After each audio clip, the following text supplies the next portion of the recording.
Well, well, well. Leon, Rocky Edwards. All right. So, quick video just about the last event, 278. I said Leon, no big deal. I told everybody. But honestly, so I'm not like a lifetime Leon fan.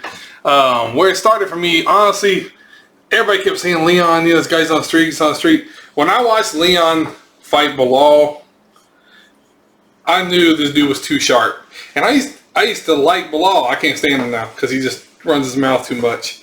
And he acts like he had a chance against Leon. Truth be told, he didn't have a chance against Leon. Leon's too sharp, period. If I had to put a word on it, sharp. When I watched it, he was dominating Belal. And the short amount of time that they were in there, he was dominating. It wasn't going to end well for Belal. And if you've seen Belal's comments since this last fight, he's like, oh, I ate that kick. He got the kick. He ate it. But was he going to eat another one and some more punches? You saw what Leon then went on to do to Nate Diaz. He's too sharp. He's too precise. Now, when I was watching him versus Usman, it was freaking aggravating because I'm sitting there by myself, telling myself, like, out loud, just let him go. Let the hands go. Let the legs go. Something. I expect everybody's seen that video of him throwing elbows, and then you see the high kick at the end, and he ended up using the high kick. I swore he was going to use elbows, though. You watch him in his other fights, anytime you get somebody close in there, he uses elbows. Probably better than anybody next to John Jones. John Jones is probably the king of it, but Leon uses elbows. I can't think of one elbow he threw against Usman. Maybe some of it was nerves and his coach is telling him to get back to his game plan. Maybe he just didn't want to throw him for some reason. He knows more than me. I'm not an actual MMA expert when it comes to telling you techniques and all this yada yada. But man, it was awesome. His story is awesome. Everything about it. If you have watched anything since then and you're not a fan of Leon and his story and how everything has gone down, you don't have a heart. I mean, it's crazy. It was really awesome to see. Like, so that kick is going to be posterized. I'm going to put it on the wall in my office. It's going to be dope. Now, what's next for him? You see people like Masvidal saying, like, oh, my shot now. Like, you didn't want that shot before. And Masvidal's a rat. We know this. I don't want to see. Masvidal does not deserve another championship fight as long as he lives. Dude's a bum. He's a rat who hits people from behind. We've seen that track record. Let him go get beat up by somebody else. I don't want to see him fight Leon. Not anytime soon. I was watching Ariel Helwani, and I don't like Ariel. The only thing Ariel and I have in common is that we both like Leon. And I give it to Ariel. He's always liked Leon, and it's promoted him. I just like Ariel's show because he has so many people on. So you want to see these interviews and things, but he's just he's a squeaky little instigator. I don't like him. But anyway, he had a good point. If somehow, some way, Nate Diaz beats Khamzat Chimaev, then Nate and Leon rematch for the belt would be amazing. I know his contract's up. Obviously, he'd probably stick around for a championship fight or something. And that's an if, and we'll get into that whole thing later because everybody swears that Nate's going to get knocked out in 3 seconds. Not saying he is or he isn't. Stay tuned for that. But really, who is he fighting now? You know, obviously the rematch is there for Usman, but Leon's not going to fight regardless. February at the earliest, and now they're talking about doing it in London. So if that's the case, probably March or April.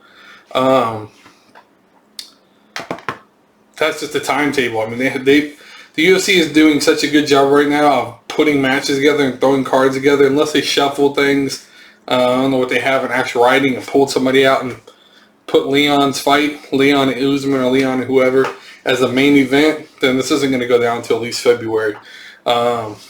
Aside from that, the Luke Rockhold and Paulo Costa fight.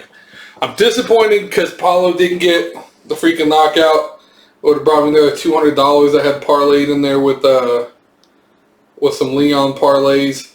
But I have more respect for Paulo now. First off, this dude's English got like way better overnight. I still think he's cringy, very cringy when he's in the ring and he's trying to like showboat. Like when he was in there with Izzy and he tries to do like, he did it again Saturday night, putting his hands behind his back. It's like, dude, you're not fast enough to do that. Like Anderson Silva eventually got caught doing that. Do not do that.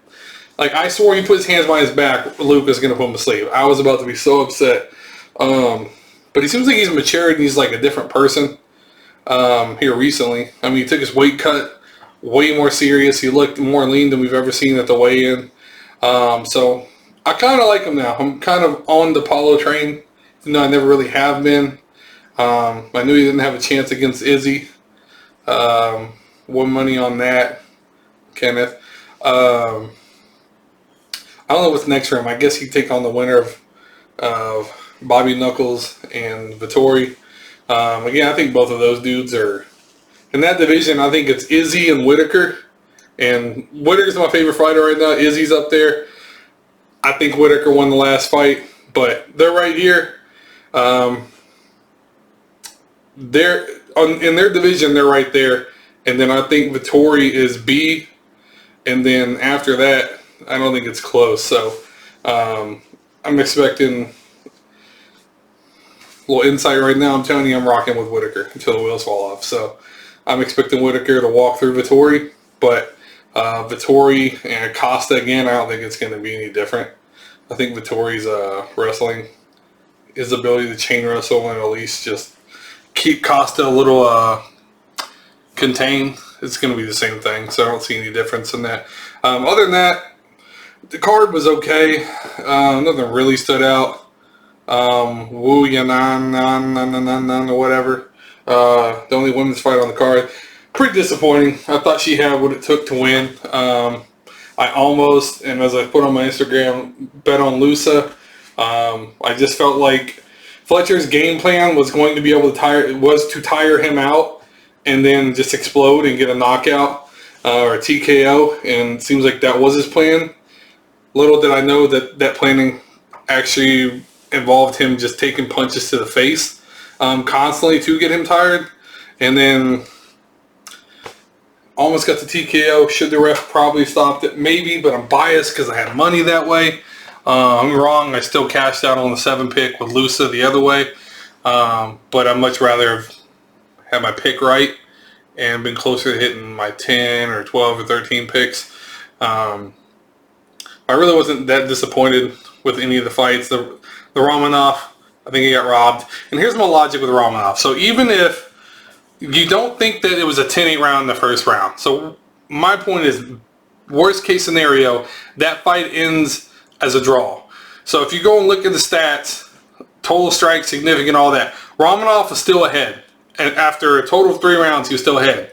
So if you have him losing round 2 and 3, like the judges did in order for him to lose, but they didn't give him a 10-8 in the first round, it makes absolutely zero sense that you could go 3 rounds, lose 2 and 3, and still be ahead in the stats. That means round 1 was so dominant. That's a 10-8.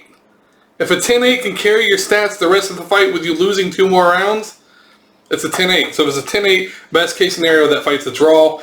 I think round 3 was a tie anyway, so Romanov should have won by a point. Dude needs to work on his cardio. That was really disappointing the way it finished, but it was more disappointing because of the judges. I literally left the house thinking, oh, he's got it, and this is another Pacquiao, Timothy Bradley moment. Those are some boxing judges. That was crazy. So that was disappointing, but overall, good card. Even better card because most of my picks are right, besides the ones I feel like were just weird. Squeaked out a draw. Oh, man, what's his name? Not Gordon. Was it Woodson? That was so disappointing. The ref, first off, his opponent, how dumb. To be so cocky to drop him and then just walk off. That was that Nate Diaz stuff where he dropped him and then went and stood in the middle of the ring. That dude was dropped so bad that it should have been probably a TKO. And you could tell the way he got up and then just simple jab dropped him again. That right there should have been TKO. And then Dummy doesn't have the insight not to knee him to the top of the head. So then it should have been stopped the other way. It should have been a disqualification, but he was so out of it or dumb, one or the other, to tell the ref he's good to go and to continue, so it ended up in a draw. But whatever. I mean, hell, to me, kind of. So, other than that, great card. We've got 2 weeks off besides Contender Series. I'm not really putting up bets on Contender Series.